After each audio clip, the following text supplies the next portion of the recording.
Monsieur le ministre, la parole est à Monsieur Jacques Krabal. Monsieur le Président, mes chers collègues, ma question s'adresse à Madame la ministre des Affaires sociales et de la Santé.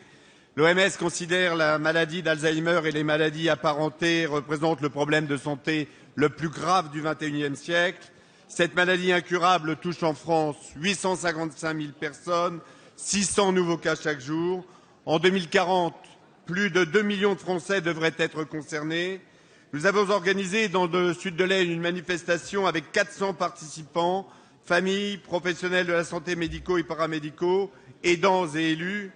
Avec les 3 plans Alzheimer successifs, la France a progressé, diagnostic plus précoce, structures plus nombreuses, comme c'est le cas sur notre territoire, avec le l'accueil de jour à Villiers-Saint-Denis, la résidence Bellevue de Château-Thierry et l'EHPAD spécialisé à Bral. Et nous bénéficions maintenant, grâce au financement de l'ARS et du Conseil général, d'une maison d'autonomie et d'intégration Alzheimer. Nous attendons des équipes spécialisées Alzheimer, mais il reste encore beaucoup à faire. D'abord, le coût mensuel moyen à la charge des familles s'élève environ à 2 300 € en résidence, 1 000 € à domicile, sans oublier la question la plus importante, le soutien aux aidants, souvent parents des malades. Ils attendent le développement et le financement des structures ouvertes pour leur permettre d'avoir droit, eux aussi, au répit. Et puis l'ensemble des acteurs et les bénévoles de l'association France Alzheimer s'inquiètent des retards de la réforme envisagée. Qu'en est-il de la prise en compte des maladies neurodégénératives? Fin 2013, des groupes thématiques ont été mis en place afin d'évaluer et de faire des propositions pour le premier trimestre 2014. Qu'en est-il du prochain plan Alzheimer, de son financement et de sa mise en œuvre? Parce que, Madame la Ministre, comme l'écrivait Paul Claudel, né à Villeneuve-sur-Fer, il y a une chose plus triste à perdre que la vie, c'est la raison de vivre. Merci. La parole est à Madame Marisol Touraine, ministre des Affaires sociales et de la Santé.